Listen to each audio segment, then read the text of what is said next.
Hello नमस्कार दोस्तों, आपका स्वागत है हमारे इस यूट्यूब चैनल में जिसका नाम है एसवी क्लास। आइए हम आज आपको बताते हैं एरिक्ट एम फार्मूला के बारे में। तो एरिक्ट एम फार्मूला बेसिकली एक पर्टिकुलर टाइम बेसिस पे इस पे इंटरेस्ट निकाला जाता है। और जो एरिक्ट फार्मूला था उसमें हम बैंक के हिसाब से या ईयरली बेसिस पर निकालते थे। तो आइए आज हम आपको दिखाते हैं एरिक्ट एम फार्मूला को कैसे फाइंड करते हैं। सबसे पहले आइए देखते हैं एरिक्ट एम फार्मूला का सिंटैक्स क्या है। तो सिंटैक्स एरिक्ट एम लिखा हुआ है। इसमें आपसे सबसे पहले पूछेगा इशू डेट क्या है, सेटलमेंट डेट क्या है, रेट क्या है, पर क्या है और बेसिस क्या है। तो आइए मैं सबसे पहले इन सब के बारे में आपको बता दूं। तो जो जो आपने देखा यहाँ पर इशू, सबसे पहले एरिक्ट एम लिखने के बाद हमसे पूछ रहा है इशू। तो इशू का मतलब है the security is issue date. The security issue date means ये सिक्योरिटी आपको किस दिन दी गई थी। ठीक है दोस्तों, जिस दिन आपको सिक्योरिटी अमाउंट दिया जाता है सिक्योरिटी इशू डेट वही होता है। ठीक है दोस्तों, चलिए सेटलमेंट डेट। सेटलमेंट डेट क्या होती है कि जिस दिन, ये देखिए यहाँ पर सेटलमेंट डेट लिखा हुआ है, ये इशू डेट के आगे की डेट होती है। वो कैसे होती है, जैसे मान लीजिए मैंने आपको 10,000 रुपये उधार दिए और आप मुझे 3 महीने बाद उसे वापस कर रहे हैं, तो वो ये जो डेट आई ये आगे की डेट आई। ठीक है, तो यही डेट यहाँ पर सेटलमेंट डेट है। The security settlement date is the date after the issue date when the security is treated to the buyer. Okay, तो जब सिक्योरिटी अमाउंट वापस कर दी जाती है तो वो एक्चुअल में ये बाद की डेट होती है, जैसा कि आप समझ गए होंगे।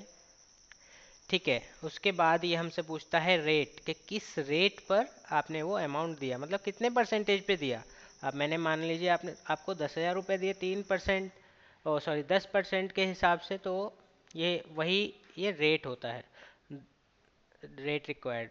The security annual coupon rate, तो एनुअली जो कूपन रेट लगाया गया है वो कूपन रेट होता है। ठीक है दोस्तों।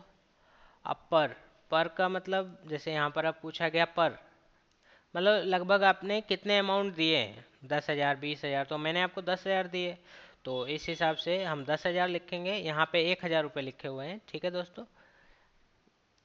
अच्छा, उसके बाद पूछता है बेसिस। तो बेसिस में मैं आपको बताना चाहूँगा कि बेसिस चार तरह से होते हैं। ये देखिए दोस्तों, एक 30/360, एक actual by actual means 366 divide by 360, और इसको भी हम सही कर लेंगे। ठीक है दोस्तों। अच्छा,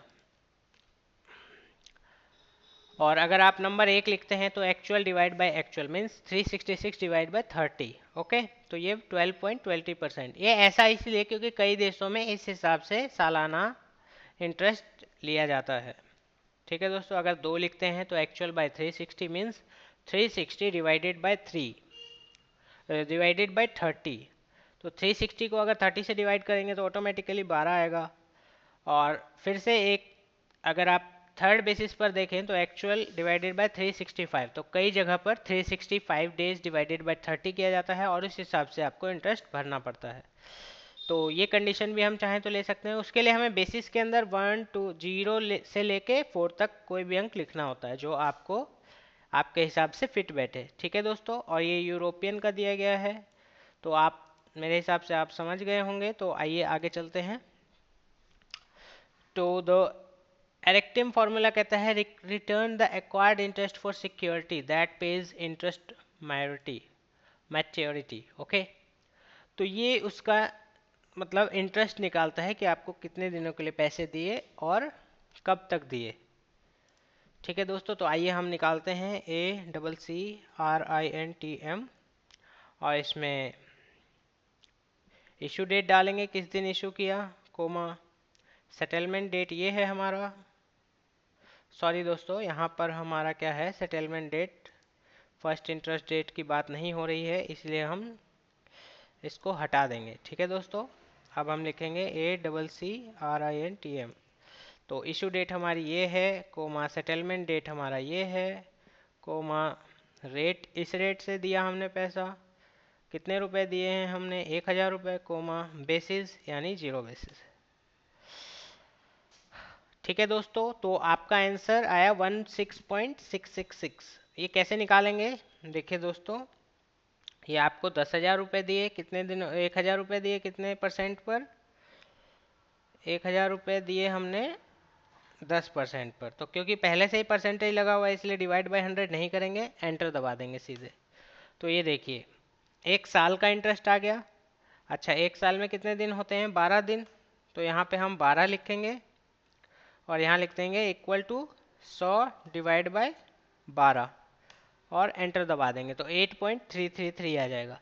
अच्छा, आप सोच रहे होंगे कि यहाँ पर तो 8.33, यहाँ पर इतना क्यों आ रहा है, क्योंकि दोस्तों यहाँ देखिए ये 1 तारीख तीसरा महीना 2008 को हमने इंटरेस्ट पैसे दिए थे और हमें इंटरेस्ट कब तक लेना है, 1/5/2008 तक, मतलब 2 महीने हो गए टोटल।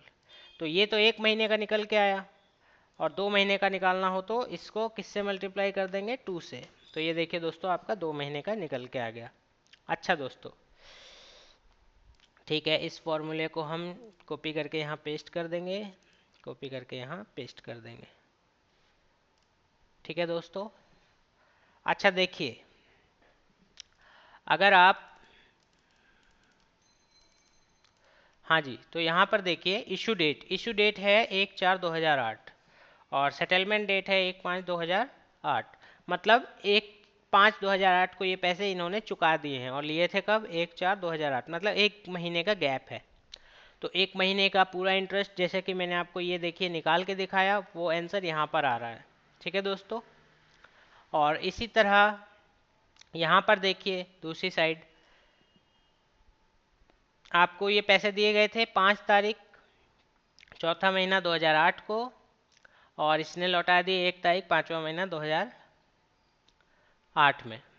अच्छा दोस्तों, यहाँ पर सोचने वाली बात ये है, यहाँ पर ये डेटा कम क्यों आ रहा है, हमारा जो मैच्योरिटी इंटरेस्ट है वो कम क्यों आ रहा है।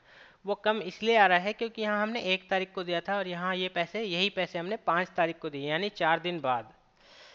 तो हमने, जैसे कि मैं आपको एक एग्जांपल देता हूँ पहले, जैसे मान लीजिए मैं आपको 50 रुपये देता हूँ और मैं कहता हूँ कि मुझे 10 दिनों में आप वापस कर दीजिए।